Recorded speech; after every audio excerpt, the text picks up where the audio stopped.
Scott Braun does a wonderful job covering the sport, and of course, MLB Network. You can catch him co-host a rundown in about 60 minutes, 2 o'clock on MLB Network. Plus, the National Baseball Hall of Fame induction ceremony is going to air exclusively on MLB Network this Sunday, beginning at 11. I will be tuned in for that. Always good to catch up with Scott. How you been, my friend?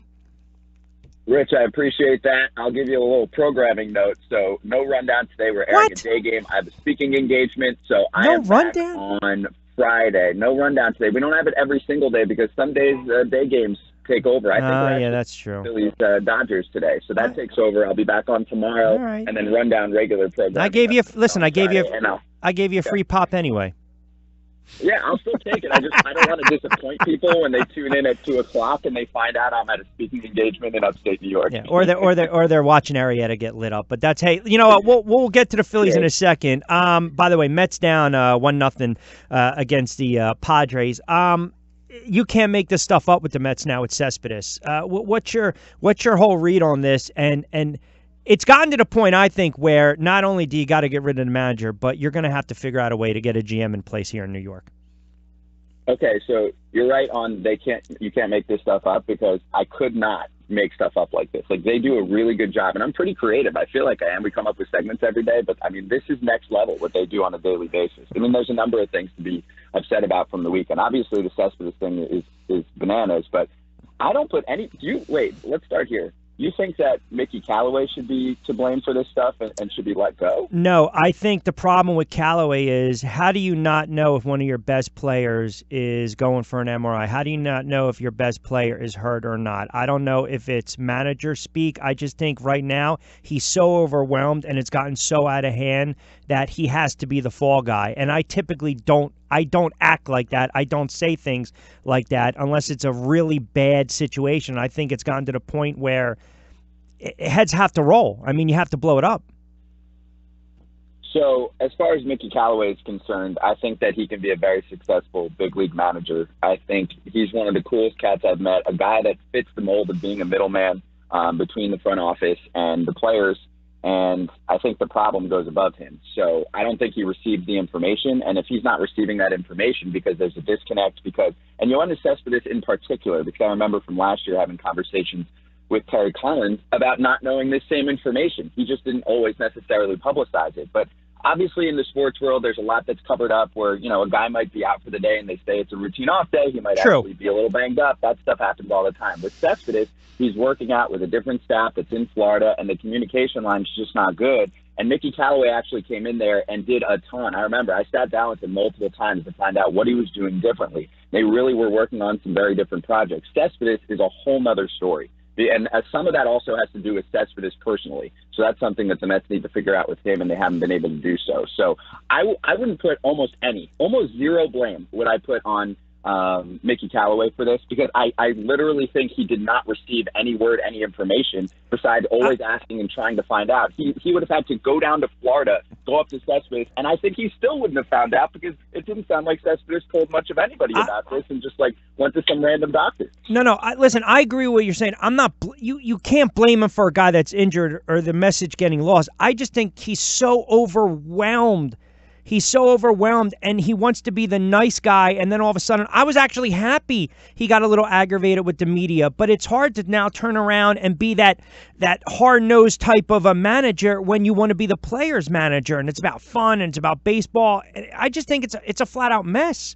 I do. I really do. But I don't think he's lost the clubhouse. I think he has a ton of respect from the players. So I think he'll be fine. I think he's going to stay in the job for now. I think the Mets realize that he is a very talented, young, emerging manager in the game, and that they have other things to fix organizationally as far as communication and that dealing with injuries, of course.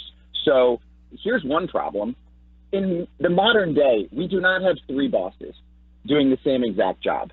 You need to pick one interim general manager, and roll with it, and see what happens, even if that's not your guy at the end of the year. So John Ricco has more than earned that right. Omar Minaya took a long break from the team and would have been just fine to say an advisor. The fact that John Ricco did not get the opportunity to do this on his own obviously also tells you that he's not the future GM, which I thought he would be at one point. So if I'm the Mets, I would have had one interim general manager and not done anything drastic as far as, say, trading a DeGrom or a Syndergaard, because I want the next guy that I give the opportunity to construct the franchise to make that big deal with the big assets that they have. So there's a lot of work to do with this team, and if I'm the Mets, I wouldn't do much at all, because this season's lost.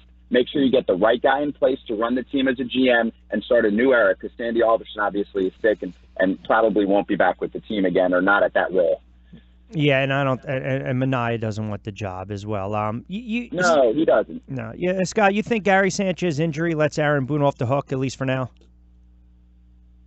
Off the hook in terms of what? What happened yesterday? What do you mean off the hook? I think it's somewhat. It's a loaded question. Although I was critical yesterday. Oh, were you? What did Boone do wrong? No. You are the defender. I guess I'm too critical of the managers in New York, and you are defending these guys.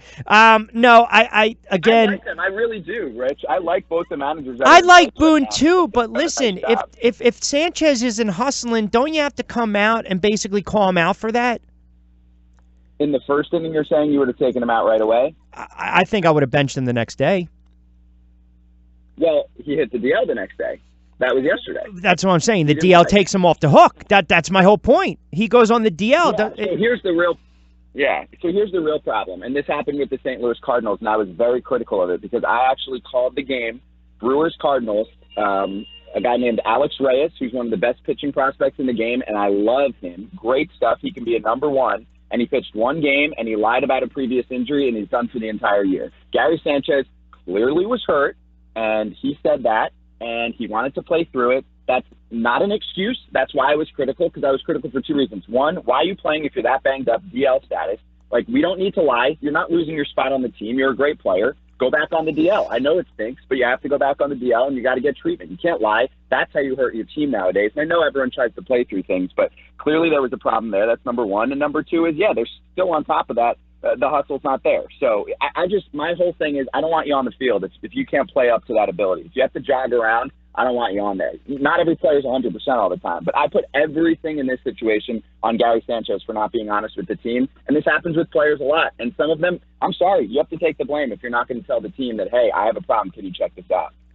Listen, it's a fair point. I just thought Boone kind of tap dance. And listen, I like Boone. I do. I just think he kind of, listen, you got to watch the video on two plays in question. I mean, listen, Sanchez, as you alluded to, took responsibility. But I find it interesting, too, though, Scott, when you think about it, you put him on the shelf. Tanaka goes out and throws a gem, and then all of a sudden Cashman makes a move for Britton. So, if anything, we're talking about Tanaka last night. We're talking about Britton.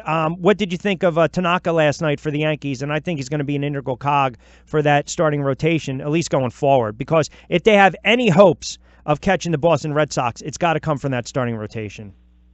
It really does, and I still think they need more in that rotation. But agree. It's a conundrum because there's not necessarily anything for them to get that's going to make a high-level impact, which I think they need. But the one thing I'm learning about Tanaka is he's a big-game pitcher. So he might have his inconsistencies during the year, his home run issues. But the more I watch him when he is healthy and on the mound, the more I think, wow, he can be like he was last postseason, which was an upper echelon starter, which changes a lot for the Yankees. So great performance from him. Not the best offense in the world that he faced, so you want to see more. But even if he does have his ups and downs the rest of the year, I still feel comfortable with him in the starting rotation. I just still need something else, but I don't know if they're going to get that. And I still think they can compete, and I think they looked at the same thing, Rich. I think they said, you know what? I don't think we're going to get anybody that's going to be a number 2 or 3 starter for us in the postseason. Let's just keep loading up on the bullpen and have the sickest bullpen ever, and that's what they're working on. No, I agree. We finally agree on something today, which is always good. Listen, I'm curious, which is good to not always agree. What's your thought on the Phillies? I thought that was a big win last night in extras. I think today could be a statement game for Arrieta if he can get the win. But how about the Phillies showing a ton of resiliency, coming back from games? Kapler has these guys playing, and right now, 56-44, their game up on the Atlanta Braves. I still think that, listen, I'm not concerned. You missed out on Machado. You can still potentially get him in the offseason, but they've got a nucleus right now where things are starting to click. The manager, I know people are always going to question him no matter what, but at the end of the day, they're playing winning baseball, and they're right there in the NL East. I'll say the same thing. It's not like I love every manager, trust me. And I'm not saying love with everyone. And obviously with Callaway, I think he's done better job than people think weathering the storm over there with the Mets, but still, obviously, it's been a disaster overall. I think a lot of that has to do with roster construction, which is a lot of how success works with a manager anyway. But I'm a Kapler fan. I am, and the fact that they're still in this spot at this point in the season means that they're going to be, or they should be, aggressive. And I know they were super bummed that they missed out on Machado, and I agree with you. I mean, I think that they're the front runners by far to get him in the offseason. So this has everything to do with what their ability is to give up some prospects, obviously, to acquire, whether it's for shortstop, and Eduardo Escobar, I think, would be at the top of the list. Otherwise, say a Jose Iglesias, or I even think a Freddie Galvis still could work just to pop him in there and wouldn't cost much. Maybe another starter to put, say, on the back end, and I don't necessarily think that Hamilton's the worst idea, even though he's been struggling. I think he'd play up. That's a bad team in Texas. He's been playing down there. And then another reliever, Rich, because I think there's going to be plenty of relievers still available. Obviously, it's not going to be. It wasn't Britton. They looked at him. It's not Brad Hand. He was dealt away. But there's still plenty of really solid relievers, maybe names that people don't know as well, like on the Padres. Kirby Yates is having a fantastic season. Might not know the name, but he'd help. I see this every year with teams where they're right there. Like if I told you the Phillies fell off, they had a 8-game losing streak and ended up falling out of the playoff picture, I don't think you'd be shocked. If I told you the Phillies went down to the finish line and either won the division or snuck into some wild card spot, I don't think you'd be shocked either. The difference is what they do at the trade deadline. So a week from now, we'll be able to talk about the fact that they hopefully added 1 to 3 players that make an impact in the clubhouse. And all of a sudden, I've seen the changes with teams. Like I always remember Toronto Blue Jays, I believe it was 2014, and Jose Bautista came out and was super critical because they did nothing. And the next year they got Price to Tulowitzki, and it changed the whole complexion of the franchise. Now's the time to do it. So, yeah, I love the resiliency of the team. I'm proud that they've stuck around and still been more than relevant at this point in the season. So now it's time to strike. Windows open sooner than you think sometimes. So it's open now. Go make a few moves and see what happens, because Nola Arrieta in the playoffs is going to be a pain to deal with. Oh, no doubt. Listen, if you get a good Arrieta, who you believe you're going to get, it's almost like a midseason acquisition. Lastly, before I let you get out here, as far as Machado to the Dodgers, look, we know it's a major upgrade, but I've been saying this for the last several days since the trade went down.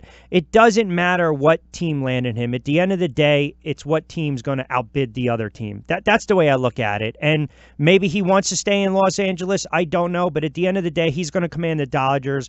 He's going to command the dollars. And that's why he's not going to sign any type of contract extension during the season. It's like, can you outbid whomever? And in this case, it's probably going to be the Dodgers come the offseason. So that's just the way I look at Machado.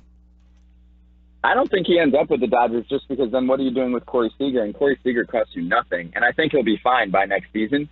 So, and I think there's a couple things with Manny. I think Harper, no matter what, like, I don't care what team it is. If the Minnesota Twins offer $50 million more than any other team, he's going to the Twins. Obviously, that's not happening. But I think Harper's going to the highest bidder no matter what. With Machado, I think he's looking for the highest bidder with a few caveats. If there's one team that's bidding, say, 10 or 15 mil more, but they definitely would have him at third base, and he wants to play shortstop, I think he'd go to that other team. I always said there's no chance he's going to the Red Sox, which doesn't look like it would be the case anyway because of Bogarts. I think he's really still ticked about what happened last year with them. So I think there's a little bit of location in mind, but with Machado, he really does want to play shortstop, and I know that he's a better third baseman than short, but his hitting, and you look at the numbers, he hits better as a shortstop because he likes to be involved and have more action. And there's just some guys that are made like that. He knows that personally. You get double the balls that you get at short that you would at third. So I think in the offseason, that's something to keep in mind. Which team has a shortstop opening? Philadelphia, I think I would take him, right? So that's where I see the combination of the money and the ability to play where he wants. All right, well, listen, enjoy the speaking engagement. I know we can catch you during the week, typically at 2 on the MLB Network as a rundown. And you got the Hall of Fame induction ceremony. That'll air exclusively on MLB Network Sunday beginning at 11 o'clock, which I will be tuned in. Always appreciate a couple moments, pal.